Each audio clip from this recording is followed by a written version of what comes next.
Close Ranks, Major Joe E. Springarn and the Two Souls of Dr. W.E.B DuBois by Ernest Allen Jr. It was the summer of 1918. Racism has intensified during the war. The Ku Klux Klan was once again on a rise. The ritual of America's particular institution of lynching continued unchecked. The Amsterdam News reported that 230 black Americans had been murdered by the mob since the country entered the war. In July of the previous year, the Afro-American community of East St. Louis had been taught a vicious lesson in job competition by skilled and unskilled white labor, setting a blood mood that would traumatize even greater numbers of black communities during the ANAP Red Summer of 1919. Public screenings of Birth of the Nation, the climactic mark of the jaded artist's sensibility, only served to heighten the general lynching spirit of the age. Nonetheless, in the face of these atrocities, numbers of black doctors, nurses, and clerks responded euthanimously to the general patriotic signs of wartime duty that can only be turned away because of their color. Black soldiers tempered the will to extend a broad democracy which neither they nor past black generations ever experienced at home, complained bitterly of the treatment they received at U.S. Army hands.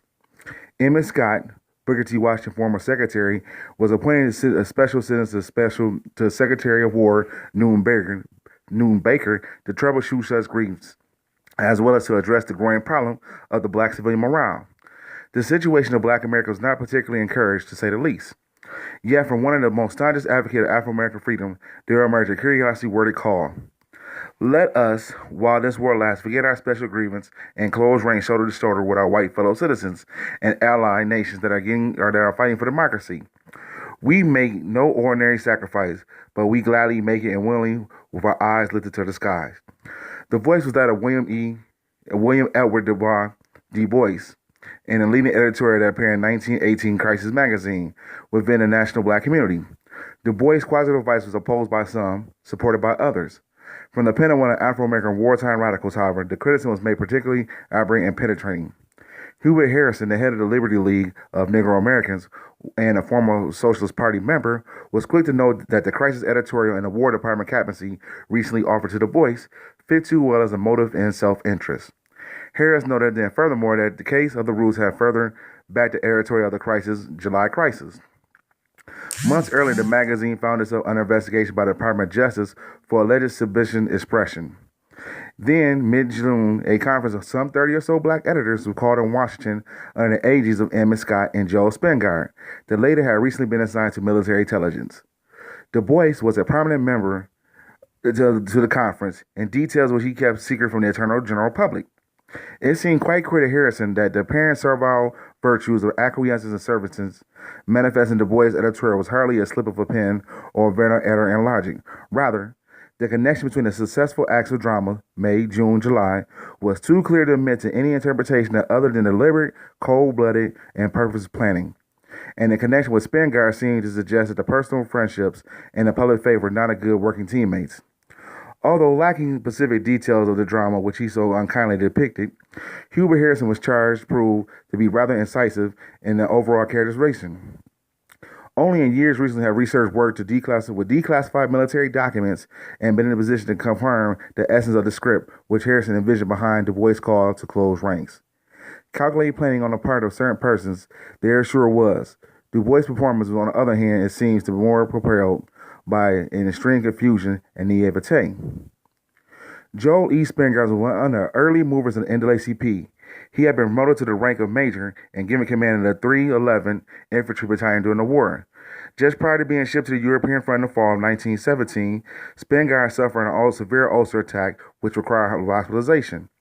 Following his recovery, he was assigned a desk job at Military Intelligence Branch in the District of Columbia, to which he reported on the 27th of May, 1918, his duties were to carry out intelligence activity with much respect to the mounting left-wing radicalism in general, and Afro-American subversive tendencies in particular. Major Springarn did not drag his feet. Within several weeks' time following his appointment, he had organized a conference of editors and other black middle-class leaders and lobbied for an anti-lynching legislation in Congress. Coaxed the Secretary of War into pressuring President Woodrow Wilson to issue an anti-lynching declaration. Some of these crucial structural changes were proposed by Major E. Springarn in regarding the MIB handling of Negro Subversion cases. One concern was the creation of a separate and distinct section of branch to deal specifically with all such matters and all other creation of the advisory committee to the Chief of Staff of the Army. who was apparently tasked will be engaged in counter-espionage activities among Afro-Americans. W.E.B DuBois figured prominently in Spingarn's plan of a far-reaching constructive effort to satisfy the pressing grievances of colored Americans. But the latter proposed that DuBois be appointed to the head of such committee, made it palatable to the intelligence community, which had up to this moment regarded him as a dangerous radical. On June 10th, Spingarn informed a superior of a recent interview with DuBois that he had apparently agreed to all materials considered for the publication in the crisis would now be submitted in advance to designated persons, and that magazine would therefore become an organ of patriotic propaganda. Now that the crisis had apparently recognized the pitfalls of his early militancy, Spingarn's supervisor was prepared to grant him a captaincy in the War Department, which offers a private tender on the 15th of June. The appointment was set rather well-known controversy with the NAACP. While its board of directors generally concurred the advisability of DuBois accepting military appointment, it was virtually unanimous in opposing his bid to retain editorial control over the magazine. The editor was forced in his own words to choose between devotion of his life work and the duty of country in the time of war.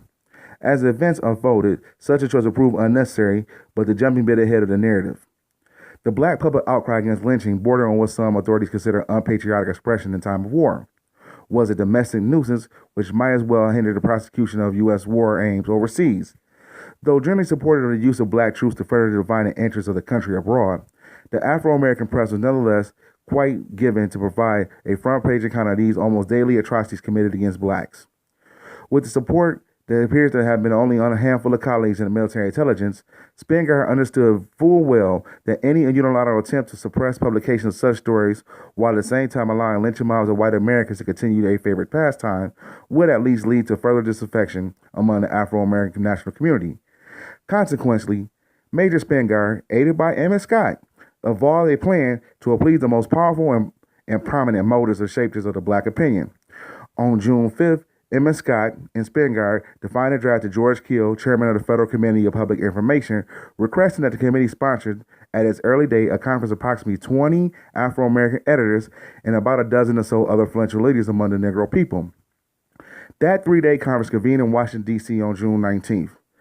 The 34 persons that attended included John H. Murphy, a Baltimore Afro-American, Robert L. Vann, Pittsburgh Courier, Fred R. Moore, New York Age, Benjamin J. Davis, Atlanta Independent, Robert R. Morton of the Tuskegee Institute, and Archibald H. Grimm, president of Washington branch of the NAACP, P.H.S. Pinchback, former governor of Louisiana, Kelly Miller, Howard U.S. University dean, Robert S. Abbott of the Chicago Defender, and W.E.B DuBois.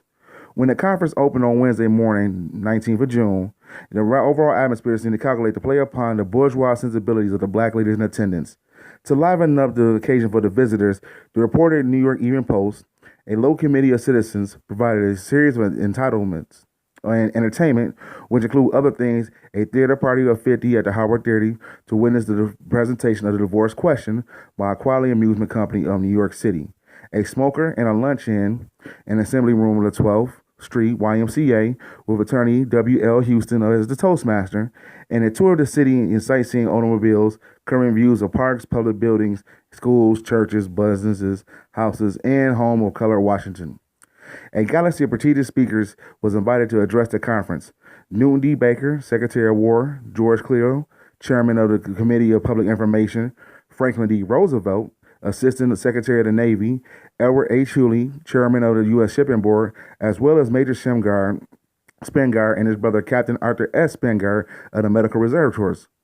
Critical to say, any discussion of the controversial treatment of African-American troops overseas were the testimony of General Paul Vernon, military attaché of the French Embassy, and Majors Edward Ronald and L.P. Mono of the French High Command, who also attend. Ernest Scott presided over all sessions. The general plan was Mr. Scott had in mind wrote Spingarn to a superior the day following the conference, involving general discussion on part of all the conference so to permit each man to let off steam as much as he desired, and then to guide the discussion in the right direction so that anonymous action might prove possible before the conference closed. The successful and truthful gathering of Mr. Scott and Spingarn resulted in the drafting of an address of Committee of Public Information.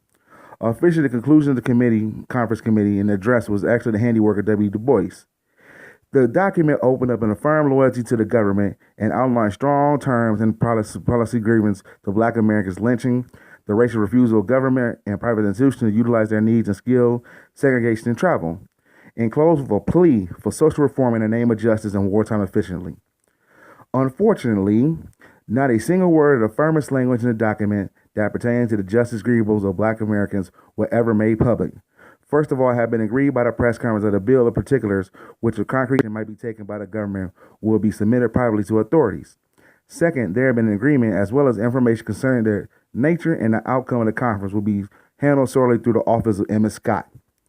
As it last turned out, however, a Boca proposal was simply ignored by the government. The first agreement, therefore, was to deprive the conference of any form of mass agitation. As a result, the later decision in the public version of the address was released by Scott through the War Department was stripped of any detailed references of plaintiff's registry at the conference. The sanity of interpretation was tied a little more towards the expression of Afro-American loyalty than anything else. But Major Springarn was pleased. He reported privately, the conference, in my opinion, will have an excellent effect on the colored press and other leaders of the Negro race.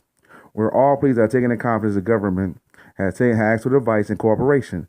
The list of agreements they submitted on the whole was moderately one, nearly all admitted, immediate relief without any fundamental social adjustments.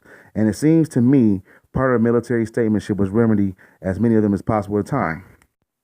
It would be thus unfair to characterize the conference overall simply as a process of winning, dining, and ultimately compromising of Black middle-class leadership, although such manifestations are obviously played in a considerable role there. Behind the scenes, Major Springarn was indeed working actively to introduce an anti-lynching legislation in Congress through Representative Ernest and through the office of the Secretary of War, Newt Baker. President Wilson was urging to issue a statement condemning the lynching, which declaration came on 26th of July. But Wilson's statement, rather than condemning the acts of lynching in the strongest and anti-patriotic terms, as Springarn requested Baker, took a mild attack urging white Americans to adhere to standards of law and order to which the Germans purportedly prevented. Ultimately, several versions of the dire bill went down in defeat in Congress, lacking any measures on enforcement. President Wilson called for civility was condemned to fall flat on impaired racist ears of the nation. In effect, those prominent Afro-American editors attending the Springarn-Scott conference ended by trading whatever militant demands they may have, in particular those relating to public murders of Black, for shallow promises, believing their vision raised a new hope and a new dawn. For 2 months, Army bureaucracy weighed Springarn's proposal to create an advisory committee to the General Staff headed by W.E.B DuBois. The vague proposal, which is to carry out a counter-espionage activity among Black Americans. The proposal was then rejected obstinately on the grounds that it broadened the scope, might lead to a broader limits of military activity. What the decision meant in practical terms was the military would continue its surveillance of alleged subversive activities of the Afro-American community within or without the armed forces, which essentially choose to ignore the underlying conditions which produced them. Joel Springarn believed that in his presence within the military intelligence branch would somehow make a difference with respect to racial policies. What he would soon learn, however, that his penchant for social reform was soon to be stripped of his domestic duties and assigned to one again of theater of war. With the rending of the Army decision, DuBois found that he had placed himself squarely between a rock and a hard place, as Black folks are fond of saying. He was satisfied that no one, neither conservatives who had winced a little interest in social reform, nor those more progressive men who compromised under existing circumstances, to be measured in a disastrous policy. Despite the claims of his critics, DuBois' patriotic retreat from militancy during the war does not seem to have collapsed as a result of Springarn having dangled the alluring prospect of a captaincy before him. Rather, it appears to have arisen from another factors, the most critical of which seems to have been the fragile ambivalence of DuBois' own ideology formations, now pushed to the right under extreme political pressures. With the criticism refusing to subside, DuBois then sought to establish that the January edition editorial was an exact accord or almost the very same words to be used written by the same hand and passed unanimously by 30 editors who all are leading Negro publications in America. But the sad truth is that while the editorials clearly sought to downplay the special grievances of Black Americans for the purpose of winning the war, the conference resolution called for a minimum consideration in this area in order to make the Negro an efficient fighter for victory. Both positions have been penned by the same ambivalent hand. For the moment at least, sheer strength alone have failed to keep the two souls, two thoughts, two unreconciling strivings, two warring ideas, and one dark body from tearing asunder. And there you have it. You know, just the closed ranks that W.E.B. Dubois wrote, and how the NAACP is just working for military intelligence. Always have and always been building. As you see this picture right here shows Joe Lee Springarn in his military get-up. But that's how it is. The military intelligence is creeping, crawling throughout the black middle-class leadership, and it's been doing so for over 100 years now. If you notice about Joe E. Pinchback, he was a member of the Loyal League. You gotta look. I had a video about them. Anyway, subscribe to the channel. We're gonna be dropping more black history like this. You know, beware organizations, and make sure you know the history of the organization before you join it. You know, because this is a pure bust. Shout out to Hubert H. Harrison. Much love. Subscribe to the channel. Peace.